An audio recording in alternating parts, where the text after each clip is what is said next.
Enchanté. Ouais, Je suis merci ici de me avec, recevoir. je suis avec Sébastien Roulier, ultramarathonien et un spécialiste de la course en sentier. Sébastien, je suis content que tu aies accepté l'invitation pour l'entrevue parce que, évidemment, ça fait plusieurs années qu'on te suit, nous autres, sur le circuit. Tu es un peu notre motivation vers la course. Puis je sais que tu veux aussi, justement, travailler pour motiver les gens, pour les faire sortir. Partager ma passion, oui. Ouais. Fait que j'ai quelques questions pour toi. Parfait. T'as-tu toujours été un athlète? As-tu toujours été sportif à l'école? J'étais toujours actif. Quand j'étais jeune, c'était les sports d'Olympiade qu'il y avait dans les écoles, mais jamais des sports organisés. J'aimais pas trop ça. Puis en fait, les premières courses que j'ai vraiment faites organisées, quand j'étais peut-être au secondaire ou fin du primaire, je pense que j'avais terminé avant-dernier dans les 2 courses que j'avais faites. J'avais jamais été vraiment attiré par le sport de compétition, mais jouer dehors, jouer au hockey-ball, juste courir pour le plaisir, jouer au baseball, bien, c'est des sports que j'aimais faire avec mes frères puis avec tout le monde de mon quartier. Jouer à la couraille où on jouait un genre de tag. Mais j'ai toujours été un peu actif. J'ai un côté un peu plus intello aussi parce que je suis en médecine. Donc, c'est sûr que le côté nerds était là aussi. J'aimais beaucoup étudier, mais toute cette discipline-là que j'ai transposée maintenant dans le sport, bien, je l'avais aussi avant dans les études. Mais j'ai toujours été quand même quelqu'un d'actif quand j'étais jeune. J'étais rapide aussi sur les petites distances. Okay. C'est arrivé vraiment sur le tard, l'intérêt des longues distances. À quel âge tu as commencé à courir un peu plus régulièrement? J'ai vraiment commencé à courir à l'âge de 26 ans. Okay. Avant ça, je courais pour le plaisir, encore là, une quinzaine de kilomètres au maximum, 2-3 fois semaine.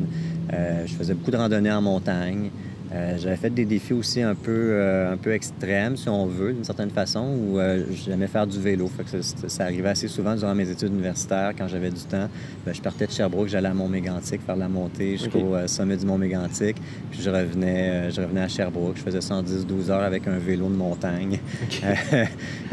Puis sinon, j'avais fait en 96 une longue expédition en vélo avec un ami. On était parti de la rive-sud de Montréal. On s'était rendu jusqu'en Gaspésie, faire le tour de la Gaspésie en une vingtaine de jours. Fait que déjà, j'avais probablement un peu un intérêt pour des défis un peu hors normes.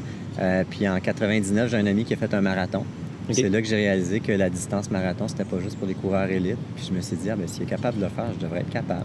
Puis j'ai fait mon premier marathon en l'an 2000 à Québec. Ah oui? En 3h36. Wow. J'ai réussi en 6-7 ans à réduire le temps pour un meilleur temps de 2h36 maintenant. Donc j'ai réduit d'1 heure par rapport à ce premier temps-là. Mais après mon premier marathon à Québec, là, les premiers commentaires que j'ai eus avec ma copine de l'époque, c'était... c'est juste des fous qui font ça, là. Plus jamais je vais en faire. Puis 2-3 mois après, je me dis, peut-être que je vais être capable de battre mon temps pour une prochaine fois. Puis là, j'étais rendu dans ma spirale de faire des marathons. Puis de 1 marathon par année, j'ai monté à 2, 3, 4, jusqu'à un maximum. Je pense que j'ai déjà fait 7 ou 8 marathons dans une année. Oui, c'est une fois par mois quasiment. Pour la période de l'été, oui, c'est ça. Ça a commencé des fois même souvent au mois de mars. Puis ça s'étirait jusqu'au mois d'octobre-novembre pour à peu près un marathon par mois. Là. OK. Puis l'idée de l'ultra, pour ceux qui ne savent pas, un ultramarathon, c'est tout ce qui est au-dessus de 42 km, donc 50 km, 50 000, 100 000. Fait que l'idée ça peut aller jusqu'à 330 km. Il y a le Tour des Géants en Italie, que c'est 330 km avec 24 000 mètres de dénivelé positif. Si j'en parle, c'est parce que ça fait partie de projets, que c'est rentré dans ma tête. Est-ce que ça va vraiment se matérialiser? Est-ce que je vais le faire réellement? On verra bien. Mais c'est sûr que c'est un défi qui peut être intéressant. La première course chronométrique que j'ai faite, c'était un marathon. Puis on dirait qu'au début, vraiment, tout ce que je voulais, c'est améliorer mes temps sur marathon. Okay. Donc, tout ce que j'ai fait, un peu différent, comme Team Roulier, quand je poussais mes enfants dans la poussette dans des courses, c'était souvent pour me préparer à des marathons. Okay. Donc, ça ne me dérangeait pas de peut-être réduire mon temps, d'avoir un temps plus lent en poussant la poussette. Mais c'est une forme d'entraînement. C'est une forme d'entraînement un peu plus important. Puis mes enfants pouvaient participer à la course en même temps. Fait que je trouvais ça vraiment intéressant. Puis en fait, je suis même pas sûr que j'aurais peut-être fait des meilleurs temps nécessairement parce que j'avais probablement le mental qui était différent aussi, ce qui faisait que peut-être j'avais plus d'énergie dans la course. Fait que je suis pas sûr que j'aurais nécessairement fait des meilleurs temps sans la poussette à l'époque où j'avais des bons temps avec la poussette. Puis, dans mon désir d'augmenter ou d'améliorer mes marathons, je me suis dit, peut-être pour améliorer mes fins de marathon, je vais me mettre à courir plus longtemps. Fait que dans mes entraînements, je me suis mis à faire des 40, 50, 60, 70 km sur la route, sur les pistes cyclables ici à Sherbrooke. Puis, à un moment donné, je me suis dit, tiens, je vais m'inscrire à une course d'ultramarathon. Tant qu'à le faire tout ça, je vais le faire dans une course organisée. Mais ça se faisait pas sur route. Puis, à l'époque, j'étais vraiment coureur que sur route. Je courais pas en sentier. Puis j'ai regardé plusieurs courses dans le coin, parce que c'est sûr que beaucoup de mes courses, moi, avec la famille, ça a été beaucoup au Québec, puis sinon New Hampshire, l'État de New York, l'État de Massachusetts. Donc, puis là, j'ai vu une course qui était décrite comme runnable, donc qui pouvait être courable sans trop de montée ou de descente. Fait que je me suis dit, ça peut être un premier bon test. Fait que je me suis inscrit à cette course-là. C'était quelle course? C'était le Stone Cat 50. Donc, une course de 80 km. Exclusivement en sentier, dans un parc national dans ce coin-là. Puis, vraiment, ça a ouvert tous mes sens à la course en sentier. Puis, j'ai accroché à l'Ultra Trail à cause de cette course-là. 6 mois avant cette course-là, je parlais avec mon voisin, puis lui, il était pour faire le X-Trail Offroad. Puis là, moi, je disais, les courses en sentier, c'est vraiment pas pour moi. Je sais pas comment tu fais pour faire ça. Puis là, je me suis retrouvé à faire cette course-là, à partir avec une lampe frontale. C'était tout nouveau pour moi. Puis en sentier, ce que j'avais fait durant l'été pour me préparer, c'est courir au Bois-Beckett puis courir au Mont-Bellevue. Donc, on s'entend que c'est pas des sentiers...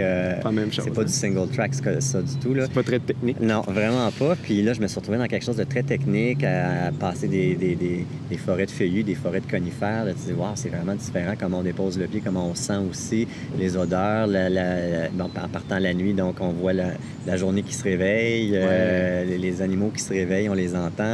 Puis c'était en novembre, donc il y avait eu un peu de neige, puis les ruisseaux à traverser étaient glacés, puis il y avait une section d'une centaine de mètres où on avait de l'eau glacée jusqu'aux chevilles. C'était douloureux parce que oui, le froid, c'est douloureux quand ça saisit les pieds, mais après ça, de sentir ses pieds qui se réchauffent, que l'eau qui s'en va du soulier, c'était une sensation nouvelle que j'ai vraiment trippé, là, juste ça. Là, c'est à tous les petits détails que vraiment, là, j'ai accroché. C'était plus l'aspect jouer dans le bois que l'aspect nécessairement paysage ou quelque chose comme ça. C'est sûr que l'aspect paysage, mais déjà, j'avais l'impression que ça éveillait tous mes sens. Donc, j'avais l'impression d'être vraiment à faire partie de la nature, puis de jouer avec la nature, jouer dans la nature.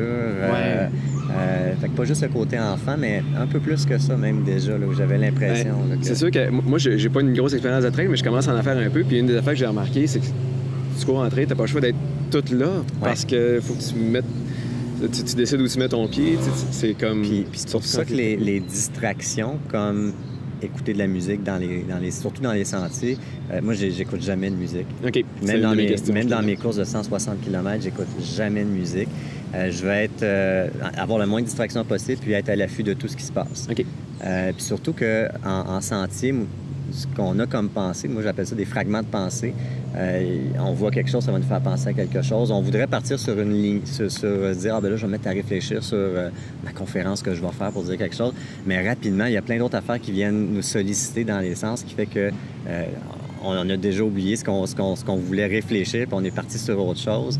Fait que c'est vraiment, on vit le moment présent quand on court, puis pour vraiment le vivre pleinement, puis être à l'affût de tout, je pense que la musique n'a pas sa place, selon moi, dans les sentiers. Sur la route, elle pourrait l'avoir, mais même moi, sur route, ça m'arrive dans des courses où je veux vraiment un peu enlever ou en fait me permettre d'avoir un rush d'adrénaline un peu plus. Je prends le demi de Sherbrooke récemment où j'avais couru 50 km 2 jours avant. Donc, je me suis dit peut-être pour un peu vraiment faire une forme de distraction, c'était voulu cette fois-là, pour la douleur, je vais mettre de la musique. Comme ça, je vais y aller avec le rythme de la musique.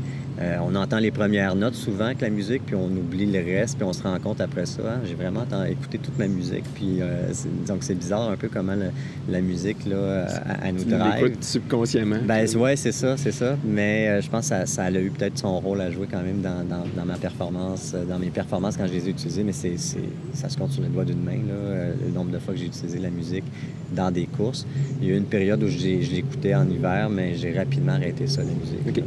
Puis tu disais justement, tu parlais justement au marathon de Sherbrooke de ne pas trop focuser sa douleur, tout ça, mais en sentier, justement, quand tu es rendu à 80, 100, 160 km, Est-ce que ça arrive-tu à un moment donné que justement tu es rendu juste focusé sur les cuisses qui veulent plus suivre ou... Oui, mais ça m'est arrivé beaucoup dans ma première course de 160 km. OK. Où là, vraiment, au 100e kilomètre, j'avais les jambes dures comme du roc, mais vraiment dures comme du roc. J'étais plus capable d'avancer presque. Là. Je voyais des côtes, puis je me disais, je vais me rendre jusqu'au tiers, puis finalement, je faisais même pas le 10e de la côte, puis je finissais en marchant. Mais j'avançais toujours. OK. Mais c'était douloureux. C'était très douloureux. Puis cette course-là, j'ai réussi à la terminer. Quand il reste 2-3 km, on finit toujours par retrouver un peu plus d'énergie. Puis le corps s'adapte. Puis avec cette expérience-là, où mon corps a été épuisé dans ses limites, ben mes 2 autres ultramarathons de 160 km, j'en ai fait 3 jusqu'à maintenant, ben les 2 autres, c'était presque facile. OK. Le premier, c'était-tu le Vermont-Sang? Le Vermont-Sang. Le deuxième, c'était le Vermont-Sang aussi. Puis le deuxième Vermont-Sang, en fait, j'ai commencé la course 2 jours avant, j'avais fait du pédalo. Puis, il faut pas trop changer de sport. Puis, mes jambes, c'est comme si j'avais fait des intervalles quand j'ai commencé ma course du Vermont-Sang. Là, je me disais, hey, comment je vais finir ma course du Vermont-Sang? Après 1 heure, j'étais là, j'ai pas les jambes. Les gens qui m'aidaient, donc mes pacers, ou pas mes pacers, mais les gens de mon équipe, ils voyaient bien avec mon visage. Habituellement, je suis toujours souriant, puis là, je l'étais pas. Puis, à un moment donné, je me suis dit, regarde, j'ai beau vouloir blâmer le pédalo, là, faut que je compose avec les jambes que j'ai. Fait on va voir jusqu'à où ils peuvent me mener.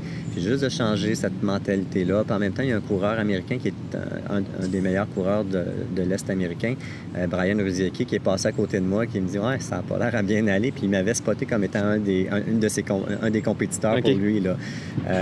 Puis je dis « Ouais, non, ça va vraiment pas ». Il dit « Gars, 160 km, c'est long, ça peut changer ».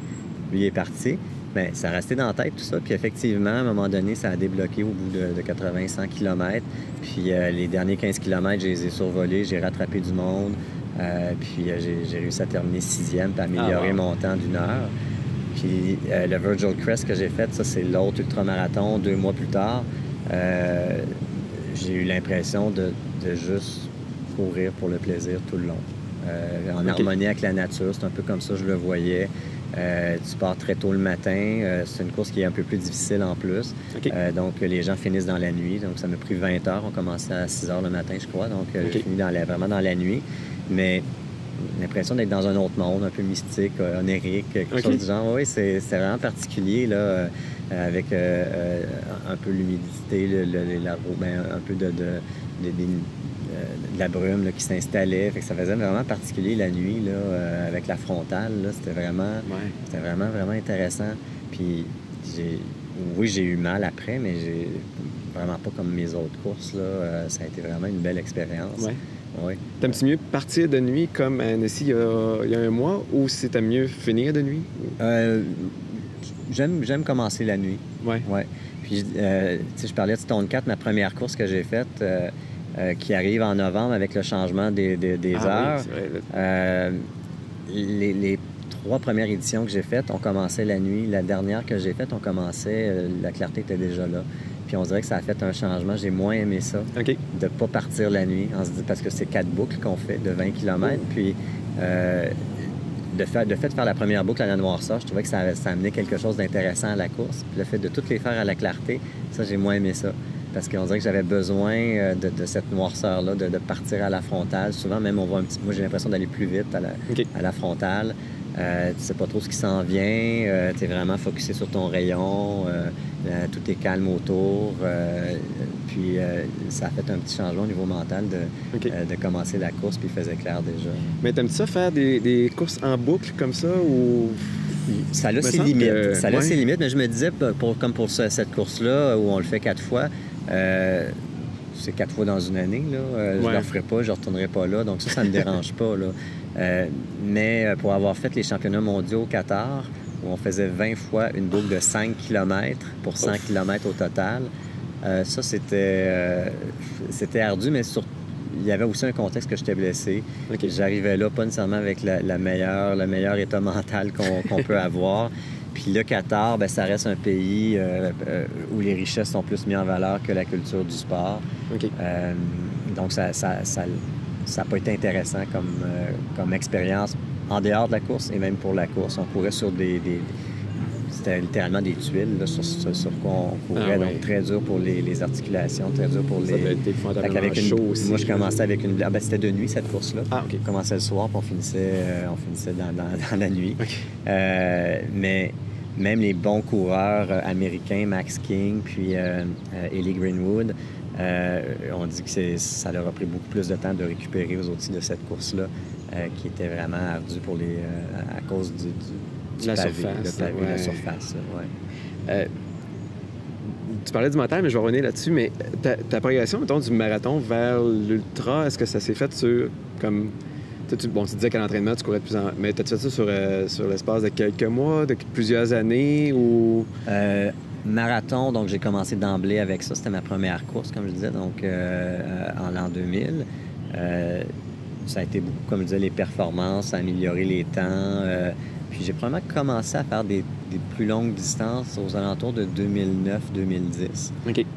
Pas longtemps après, à cette époque-là, ben, il y a Dean Karnatsis qui avait un livre que je me suis un peu intéressé. C'est un ultramarathonien américain qui était Ultramarathon Man, son livre. Puis OK. il a fait d'autres livres, 50-50, où il a fait les 50 États américains en 50 jours ou semaines, je ne me souviens plus. Peut-être 50 semaines. Donc, je me suis intéressé un peu à l'ultramarathon de cette façon-là. En 2010 est sorti aussi le film Unbreakable, qui est un film du Western States 100 avec Anton Krupicka, il y avait Jeff Rose, puis Kylian Jornet qui étaient les vedettes, si on veut, de ce film-là. Donc ça l'a allumé un peu, ou ça l'a peut-être un peu initié mon désir de faire des ultras, mais en 2010-2011, je n'étais pas encore prêt à faire des 160 km. Ouais. J'ai quand même commencé en 2011 à faire des ultramarathons de 80 km. Initialement, je me disais, probablement que j'étais pour me limiter aux 100 km. Mais plus on parle avec les gens de ce milieu-là, où on lit là-dessus, on se dit, mais le 160, finalement, c'est comme la distance un peu à faire pour un ultramarathonien nord-américain. La distance classique, si on peut dire. Oui, pour le nord-américain. Western States, d'ailleurs. Oui, effectivement. Donc, je me suis dit, une fois, je vais le faire. Puis, en 2012, j'ai fait un défi personnel d'une centaine de kilomètres dans les sentiers de l'Estrie. C'était un peu pour me préparer à ça. Puis en 2013, j'ai fait mon premier 160. Ah, c'est en 2013, OK. Oui. Puis en 2014, 2015... En 2014, j'ai fait mes deux autres. OK. Puis là, il y en a un qui s'en vient dans 2 semaines. 2 semaines, là, ouais. C'est le Vermont 100 qui s'en vient. T'as-tu des objectifs ou... Je vais y aller avec ce que... Encore là, j'ai beau me mettre des objectifs de temps. Je pense que je suis mieux... je vais être mieux placé mentalement par rapport au Qatar au mois de novembre. Là, vraiment, depuis une expédition que j'ai faite dans les montagnes blanches, j'ai l'impression vraiment d'être en progression où ça va mieux, malgré les blessures du bassin que j'ai eues cet hiver. Des blessures chroniques qui sont encore là, qu'il faut que je gère. Mais j'ai vraiment l'impression d'être sur une pente montante où ça va bien. Okay. Donc, j'ai l'impression que si tout va bien, je pourrais certainement me rapprocher du 15 heures puis améliorer mon temps de beaucoup. Oui, wow. Oui. Donc, sans dire que c'est mon objectif, mais je vais y aller vraiment au feeling. C'est comme ça que je cours maintenant aussi beaucoup, c'est au feeling. Donc, c'est vraiment c'est pas un objectif très précis, mais c'est quand même ça vers quoi je veux aller. Là. Donc, tu cours au feeling, tu regardes pas nécessairement ton pace quand tu cours ou... Non, en fait, les montres que j'ai, moi, c'est juste une montre chronomètre. Ah, OK. Pas de GPS, pas rien? de GPS, il n'y a rien. C'est une vieille montre de 2003. Ça pourrait être intéressant, mais je dirais peut-être plus pour après. Ouais, mais dans le après, ce que je fais souvent, c'est prendre une map puis regarder après ça, combien j'ai fait. Je fais mon tracé, puis je regarde combien de kilomètres j'ai fait. Je l'aurai directement là, avec une montre GPS. Mais je n'ai pas réellement besoin de ça. Dans les circuits que je fais, je finis par les connaître aussi. Donc, je connais mes temps de passage, puis ça me donne des repères. C'est plus pour des repères que je vais l'utiliser, ma montre. Mais au niveau de la fréquence cardiaque, mettons, dans le sens que quand tu cours, tu peux y aller au feeling, mais... C'est vraiment au feeling. T'essayes-tu d'y aller, de te dire, je reste en zone 2, dans le sens qu'il faut que je sois capable de parler, ou... J'ai une bonne endurance pour maintenant savoir quand est-ce que je peux ralentir, quand est-ce qu'il faut que je peux accélérer, puis ça va être correct. Au début, j'avais un cardio-fréquence-mètre, mais maintenant, je le porte plus. Vraiment, je sais où ce que je suis, je sais ce que mon corps est capable d'offrir ce qui va rester dans le tank. Là. C'est comme intrinsèque maintenant. Là, j'ai plus besoin de trop réfléchir à ça. Okay. Il y en a, par contre, des bons coureurs que je sais qui courent avec le cardio-fréquence-mètre puis qui, dans les ultramarathons, il ne faut pas qu'ils dépassent telle fréquence cardiaque. Il y en a qui sont très méthodiques comme ça, mais moi, je trouve que ça enlève du plaisir à la course. Ça devient un peu trop des chiffres. Là. Puis j'ai jamais aimé ça, où les gens qui, dans des entraînements, vont dire ben là, il faut aller à 4,32 du kilomètre. Ça devient un peu tannant. Surtout que, on s'entend qu'il y a des journées... Il y a des journées où 4,32 peut être facile à tenir, puis le lendemain, ça peut être l'enfer. Tout à fait. C'est pour ça que d'y aller au feeling, moi, j'ai pas l'impression d'avoir nécessairement des mauvaises sorties à ce moment-là. Je me dis, ben, regarde, aujourd'hui, je file pour faire un easy run, puis je fais ça en 5 minutes 30 du kilomètre. Ben, ça m'arrive de le faire. Je vais finir ma run, je vais être bien, puis je vais l'avoir fait pareil, je vais accumuler des kilomètres. Puis il y a des fois, la même sortie, ben, oui, je vais la faire plus rapidement parce que je me sens bien. Comme aujourd'hui, dans le Mont-Chauve, ben, ça allait super bien. Puis, probablement que ce qui a pu jouer, c'est toute l'énergie de l'événement actuellement où on est avec le défi Félix. Ben, ça a certainement joué pour beaucoup à ce que je me sente bien en montagne puis que j'ai eu l'impression que mes jambes voulaient voler aujourd'hui. Là. Mais j'imagine que, évidemment, quand tu fais comme le boucle du Mont-Chauve, tu ne dois pas courir tout le long. Il y a des bouts où tu dois monter. C'est vrai que le Mont-Chauve, je réussis maintenant à le faire sans arrêt. Ah oui? Ouais. Même tu fais la boucle par le côté le plus épique ou... Ben, par la gauche? La droite. Par la droite, OK. Oui, souvent c'est par la droite, puis je descends par la gauche, mais c'est vrai que dans les roches, un peu plus en escalier à gauche, si je le ferais par la gauche, ça serait un peu plus à la marche, probablement. Mais sinon, c'est en continu. Je suis capable de gérer ça. Je suis encore loin de ça. Tantôt, on parlait du côté mental. Tu dirais, mettons, si tu regardes, mettons, marathon vis-à-vis versus un ultra, un 100 ou un 160, pour un ultra, tu dirais que c'est quoi la proportion, mettons, mentale par rapport à physique? Bien, ça dépend de chacun, hein, parce que la personne qui fait son 5 km peut avoir le même genre de proportion mentale, physique, que moi pour un 160. Fait que si je prends pour moi, encore là, le mental, il est pour beaucoup dans beaucoup de situations, je dirais. Mais dans 5 km, des fois, tu te poses pas de questions, tu donnes tout puis tu espères te rendre. Oui, mais dans ce « j'espère me rendre », c'est souvent en termes de secondes. Mental, là, c'est le mental qui rentre, puis ça dépend vraiment comment tu as commencé ta course, comment tu l'as géré. Fait que ce 16, 17, 18 minutes-là, pour moi,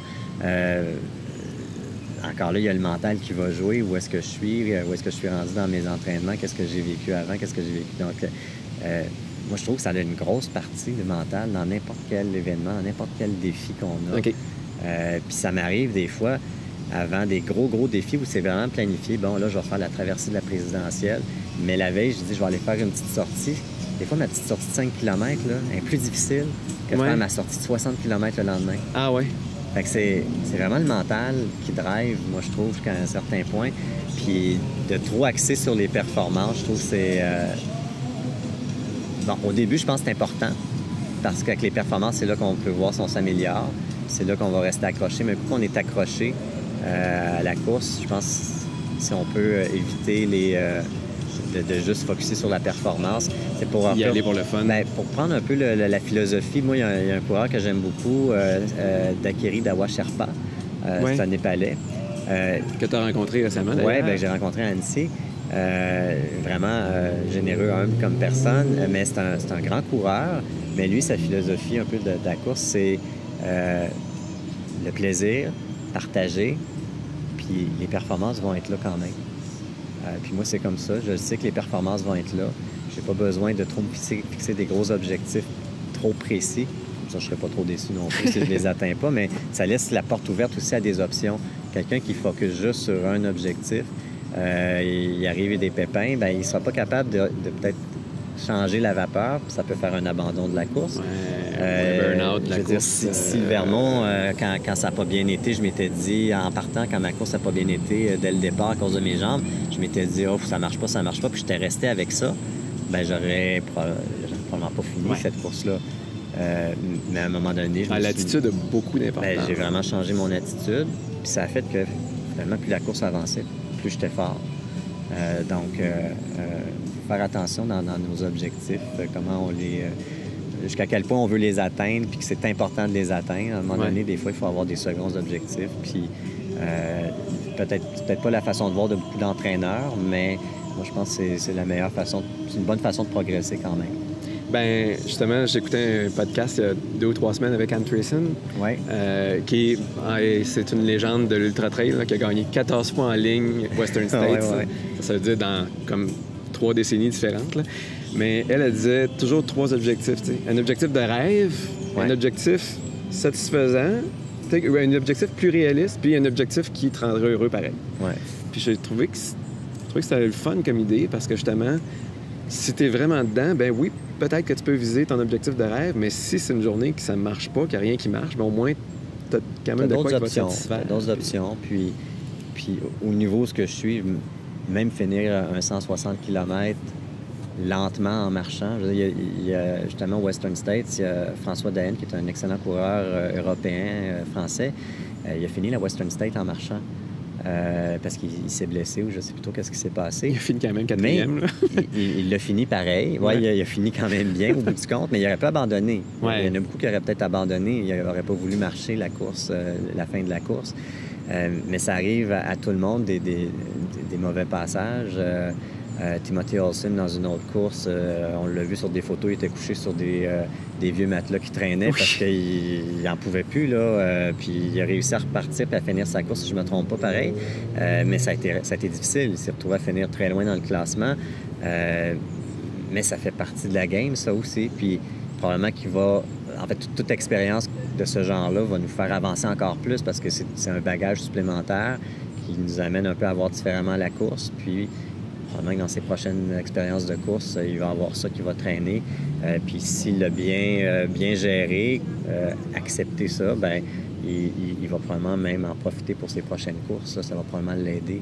Bien, je sais pas si c'est une idée que je me fais, mais justement, je trouve que la mentalité en ultra-marathon a l'air d'être plus... Bon, tu parlais tantôt du gars qui est arrivé, puis t'es encourageant en passant. Il a l'air d'être vraiment... C'est quasiment une fraternité, des fois, qu'on dirait. Où je regarde, je disais la semaine passée, Scott Jurek, quand il finissait Western States, il s'installait avec son sac à dos, puis il attendait là pour féliciter tout le monde qui passait, puis qui finissait comme 15 heures après lui. C'est-tu vraiment généralisé ou tu as encore quand même beaucoup de grosses têtes très compétitives? Je pense pas qu'il y a tant de grosses têtes que ça, même si ça devient très compétitif maintenant. Il y a beaucoup de gens qui commencent d'emblée avec les ultramarathons. Mais je pense que c'est le plaisir de courir dans la nature, je pense, à la base pour beaucoup. C'est vrai qu'on l'a plus, cet aspect-là de fraternité qu'on peut avoir en course sur route. On va l'avoir en course sur route, je dirais, dans des petits événements. Ouais. Où là, je trouve que c'est intéressant de se retrouver dans un événement un peu plus local parce que cet aspect-là, je trouve qu'on vient le rechercher à nouveau. Ce qu'on a moins dans des gros événements comme des gros marathons, par exemple. OK. Ton volume d'entraînement, ça peut ressembler à quoi? C'est autour de 100... En fait, en moyenne, ça reste toujours autour de 115 km par semaine, par année. Donc, je fais mon 6000 km par année. Fait qu'il y a des semaines qui sont plus courtes là, en kilométrage. Ça, c'est souvent une petite semaine, c'est 80-90 km. Puis une grosse semaine, maintenant, peut être autour de 130, 140. Puis c'est sûr, quand je fais une course de 160, bien là, ça peut monter cette semaine-là à 215 km dans ma semaine. Mais c'est très rare que je vais aller au-dessus de 130, même en semaine là, de gros volume. Disons que je vais essayer de varier maintenant d'autres entraînements, soit faire du rollerblade, du vélo, de l'elliptique aussi, pour pas juste faire du stress mécanique, de la course à pied, pour ménager mes blessures. Puis ça, je pense que ça a été bénéfique de faire ça dans les derniers 6 mois. Puis ça, je vais continuer à faire ça. Ce qui fait que mon total en heures, par contre, d'exercice par semaine, avant, était peut-être plus autour de 10-11 heures, puis maintenant, il est autour de 14-15 heures. OK. Donc, c'est ce que je fais en une semaine, là, volume en heures. 6 000 km par année, ça veut dire combien de paires de souliers par année? Bien, le fait que j'alterne beaucoup, ça aide, là, mais ça doit tourner autour d'un bon 8 paires de souliers par année. OK. Là, puis tu as des paires, j'imagine, plus de trail ou ouais, bien c'est ça. Des paires plus technique, si on peut dire? J'ai mes paires de trail là, plus légers. J'en ai qui sont un peu plus cramponnés pour les roches dans les montagnes blanches. Sinon, sur route, je vais aller avec des souliers de route là, pour vraiment avoir le bon feeling, le bon soulier aussi. Oui, que ça soit un peu plus amorti, j'imagine, aussi. Ça, c'était des choses qu'on a répondu tantôt. Puis, bon, tu parlais de ton programme d'entraînement, puis tu y allais beaucoup au feeling. Ton programme n'est pas nécessairement rigide ou... Il n'a jamais été, en fait. À part peut-être une longue course, mettons, tu dis toujours que le dimanche, c'est ma longue course? Ou... ça, c'était avant que je sois en garde partagée. OK. Donc, avant, c'était un peu plus régulier, ce que je faisais sans être structuré. Donc, j'avais toujours une longue course le dimanche. Le mardi, je courais avec le club Le Coureur ici, sur route. Donc, j'avais une période d'intensité. Puis, je m'en rajoutais une autre période d'intensité le jeudi ou le vendredi. Puis, je courais pas mal à tous les jours, des fois 2 fois par jour aussi. Ça faisait un bon 7 à 9 fois par semaine que je courais. OK. Mais disons, ce qui était de base, c'est une longue sortie puis 2 sorties de vitesse. OK. Là, ça l'a changé. Je cours quand j'ai le temps ou quand je peux. Ouais. Puis quand j'ai mes enfants, là, ça va être un peu différent parce que je vais faire peut-être plus d'elliptique dans la maison. Ou bien, maintenant, je considère quand même que mes sorties à la montagne avec mes enfants, c'est une forme d'entraînement. Ça travaille le mental avec 3 enfants. Mais travaille le musculaire aussi, parce que des fois, quand tu montes plus lentement, tes cuisses c'est ça, donc je me dis, je travaille pareil, puis je ne le vois pas comme un entraînement nécessairement, mais je le perçois pareil au bout du compte en me disant, c'est une partie, ça aide dans la nature finalement. Donc, mais la montée est quand même là. On arrive en haut, on joue à la tag, je cours un peu, je fais des intervalles. Puis quand on redescend, mon plus jeune de 4 ans est le premier à dire, allez papa, on court. Okay. Fait que je fais des intervalles de descente aussi. Puis je me suis retrouvé cet hiver au Mont-Mégantic à faire des intervalles avec des grosses raquettes d'impact à descendre avec eux parce qu'ils voulaient courir dans un sentier enneigé. Fait que ça aide jusqu'à un certain point. C'est une plus petite journée en termes de distance, mais j'en profite pareil, puis je suis en mouvement. C'est ce qui est important, puis ce qui est important avec mes enfants aussi. Puis quand j'ai l'occasion, là, je vais partir un peu plus longtemps, faire des plus longues sorties. Ce qui est peut-être plus régulier maintenant, c'est de faire des plus longues sorties plusieurs fois dans la semaine. Okay. Donc, ça peut m'arriver de faire 2-3 fois dans la semaine, un 2 à 4 heures. Là. OK. Puis là-dedans, j'ai recommencé à courir avec le club de course aussi maintenant. L'année passée, avec les blessures, j'ai laissé ça un peu. Mais là, depuis un bon mois et demi, là, j'alterne avec le club, soit sur route ou le club en sentier. Puis de retrouver un peu une gang, je trouve que ça aide aussi, ça motive. Puis on retrouve un peu plus d'intensité à vouloir se challenger avec le monde. Pas nécessairement d'être très compétitif, mais on se donne toujours un peu plus dans ce genre d'entraînement-là. Il y a l'effet de groupe, c'est ça. Fait que ça, je vais le rechercher maintenant. Puis on dirait que ça aide aussi là, au moral. Puis quand tu parles des longues sorties, est-ce que ça mène de la bouffe ou... Oui, ça dépend ça dépend de la durée. Oui. C'est un 4 heures, mettons? Un 4 heures, je n'ai pas besoin de grand-chose. Non? Je m'amène peut-être 2 gels. Si j'ai un 150 ml d'eau, je vais être correct. Là. Ah oui, OK. Fait que pas besoin de pack? Un petit pack, là, mais pas grand-chose dedans. Peut-être juste une petite gourde. Mais encore là, souvent, j'ai vraiment pas besoin de beaucoup de choses pour un 4 heures. Mais ça dépend à quel endroit je le fais. Si je le fais dans les montagnes blanches, mais là, je vais peut-être prévoir un peu plus au cas où la météo change. Puis, mais encore là, je peux aller très léger là, dans les montagnes blanches. Mais dès que ça va un peu plus, là, 6, 8, 10 heures, là, je vais prévoir un peu plus. Mais le un peu plus, c'est pas tant que ça non plus. OK. Je traîne pas beaucoup, mais ce que je vais avoir, c'est souvent mes gourdes de boissons sportives, peut-être un litre de plus d'eau dans un sac d'hydratation, dans une poche d'hydratation. Puis, j'ai mes gels, des gels, des fois de caféine aussi, que je vais traîner, mais plus pour la fin, si jamais je sens que j'ai besoin d'un petit kick. Mais si je n'ai pas à l'utiliser, je l'utilise pas, pour rien. Puis, en termes de nourriture, ce que je vais traîner, c'est des pâtes d'ours. Ah oui? C'est ce qui fait pour moi. Les pâtes d'ours. Ma blonde, là, c'est les biscuits au fil. Moi, c'est les pâtes d'ours. Puis, les squeezes là, de pommes, là, les purées de pommes pour enfants dans leur lunch. Là. Donc, c'est ce que je prends. J'en ai deux de chaque sur moi. Puis ça, avec ça, je suis capable de faire une randonnée même de 14 heures, mais je vais être correct avec ça. Ah oui, OK. Ouais. Pour l'eau, ben, En course, par exemple, j'imagine que tu dois, comme au Vermont-Sang, là, tu dois te nourrir un peu là, au plus. Vermont-Sang, là, je vais avoir, il va y avoir des bananes sur le parcours, il va y avoir du melon d'eau, ça, je vais en prendre des patates. Mais je n'irai pas plus que nécessairement ça. Le reste, le gel que j'ai maintenant avec Pro Circuit, moi, vraiment, il me soutient bien. Ah oui? Durant des longs parcours, là, les 14 heures dans les montagnes blanches, c'est avec juste du Pro Circuit. Ah oui, OK.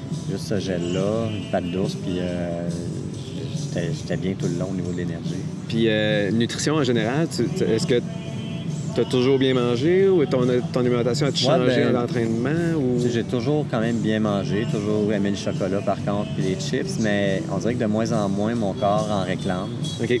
Ce qui fait que je vais toujours un peu plus vers les bonnes choses, puis on dirait que les fruits, mon corps en demande beaucoup, puis maintenant, j'ai toujours la maison remplie de fruits. Puis quand tu cours, quand tu fais, mettons, justement, une montagne blanche, tout ça, tu prends-tu le temps d'admirer un peu le paysage ou tu te dis, OK, non, là, je passe du point A, je m'en vais au point B, puis... Puis c'est pas une question de performance du tout, mais moi, j'ai pas besoin de l'instantané. Je vais me prendre des clichés avec mes caméras. Par contre, ça, c'est plus pour un peu partager ce que je fais, montrer à mes enfants aussi. Mais de m'arrêter, de regarder le paysage, pas de ce genre-là. OK. Moi, on dirait que c'est d'être en mouvement. C'est ma façon un peu... c'est mon tableau, si on veut. Là. Okay. Au lieu de prendre un cliché, mais mon tableau, moi, c'est d'être en mouvement, de bouger. C'est plus comme ça que je le vois. Donc, j'ai pas besoin de m'arrêter pour regarder. OK. Quelques questions encore pour finir. As-tu des conseils à donner, mettons, à quelqu'un qui voudrait s'en aller vers l'ultra, quelqu'un qui a fait une coupe de demi ou un marathon puis qui aimerait ça commencer à augmenter la distance? La personne qui a fait des marathons a probablement tout ce qu'il faut pour faire un ultra. Je pense, là, mes entraînements, quand j'ai commencé en ultra, ça n'a pas changé beaucoup de ce que je faisais en marathon.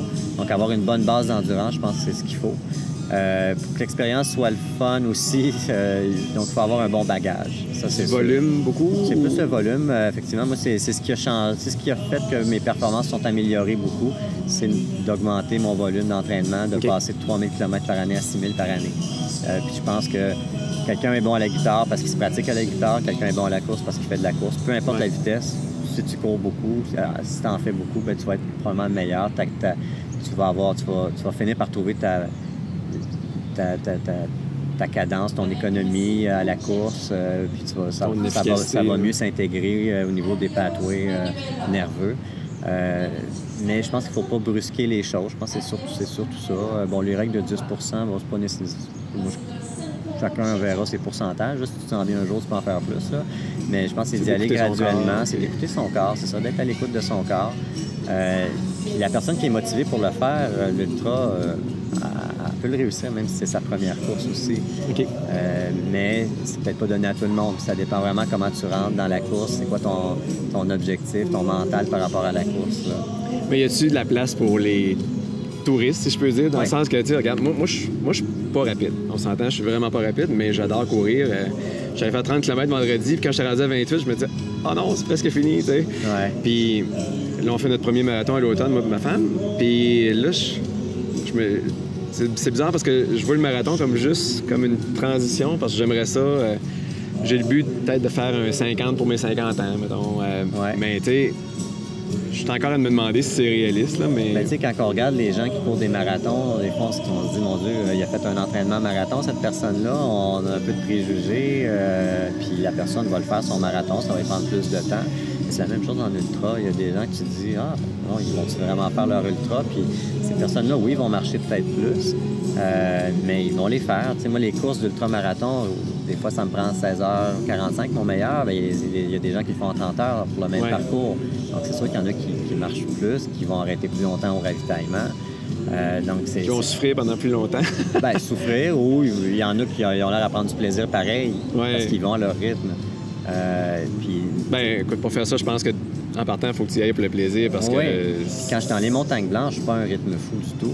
C'est presque un rythme pédestre. à toute fin pratique, c'est du 5 km/h. On est très loin de ce que je peux faire à la course, dans une course avec plein de ravitaillement. Mais là, il y a la question de sécurité, il faut faire attention. Ouais. Je suis très heureux de le faire en 9h30, mon 50 km. Je sais que je peux être beaucoup plus rapide sur un 50 km dans une course vraiment chronométrée, mais c'est pas l'objectif du jour à ce moment-là. Ouais. Donc, si la personne rentre dans la course de cette façon-là, en se disant, là, je ne vais pas pour compétitionner contre quelqu'un, ben elle va profiter autant de la course. Donc, oui, il y a de la place pour tout le monde. Tous les buts sont bons. Il y a de la place pour tout le monde. C'est sûr que quand on regarde, par contre, le taux d'abandon dans les ultramarathons, surtout plus on s'en va vers le 160, là, on tombe dans le tiers des gens qui abandonnent. Ouais. Donc, ça reste une épreuve quand même en soi. C'est peut-être pas pour tout le monde, mais il y a certainement une place à l'essayer. Dernière question, tes projets. Tu m'as parlé un peu de ton projet hier. On peut en parler ou c'est encore secret? Oui, on peut en parler. C'est sûr que les projets, ils viennent un peu au fur et à mesure, des idées quand je cours. Puis là, on dirait qu'il y a quelque chose d'un peu plus concret pour l'année qui était de courir plus loin, plus haut et plus longtemps. Puis au mois d'août, j'aimerais faire, dans le cadre de courir pour le camp, un défi qui est du mont Offord au mont Everest en 24 heures. Donc, de cumuler le dénivelé du mont Everest de 8850 mètres en faisant l'ascension du mont Offord. Ce qui correspond à répétition. Ce correspond à peu près à 19 ascensions et descentes du mont Offord par n'importe quelle piste. Là, je vais alterner mes montées, mais je vais probablement descendre toujours par la fameuse piste 4 km. Ce qui devrait totaliser entre 120 et 140 km de course, mais avec un dénivelé assez positif. Oui. Mais ça va m'aider, je le sais, au niveau mental, à me préparer pour une course de l'année prochaine, qui est l'Ultra Trail du Mont-Blanc. Ah oui, tu fais l'UTMB? Que je veux faire, oui. Okay. Ouais. Est-ce que c'est-tu un... Donc, il y a plusieurs critères, en fait. Ça prend les points. Donc, il faut avoir cumulé 9 points en 3 courses. Dans des courses souvent de 100 mètres, certaines courses de 80 km aussi. Donc, il faut aller voir sur la liste des courses qualificatives. Puis là, pour 2016, mes courses que j'ai faites en 2014 comptent encore. Donc, je veux en profiter parce qu'après ça, il y en a moins qui sont offertes dans les courses qualificatives. Puis je ne pourrais pas en 2017. Donc, c'est comme la fenêtre d'opportunité. Après ça, un coup qu'on a ces points-là, ben on peut aussi avoir une entrée garantie avec un score ITRA, qui est l'International Trail Running Association, qui donne un score sur les 5 meilleures courses ultra que tu fais.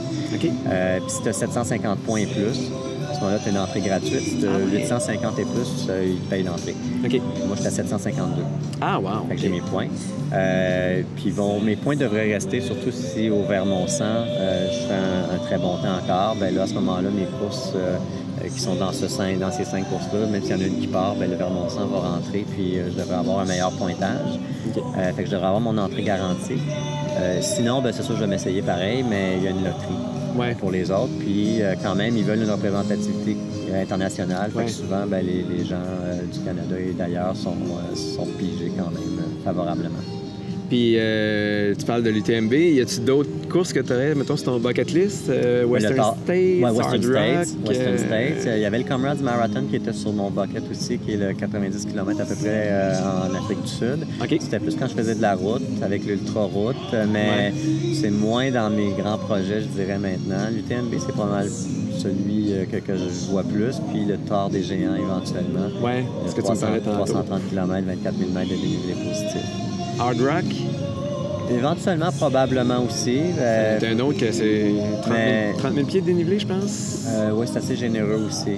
Ouais. Mais pour l'instant, j'ai pas assez vu c'était quoi, mais là, il semble avoir un engouement avec Kylian Jornet qui l'a fait, qui va le refaire. Peut-être que ça peut être une course qui serait intéressante à faire. Là. OK. Bon, ben, je te laisse là-dessus. Un gros merci, Sébastien. Ça me fait plaisir. J'espère qu'on n'entendra pas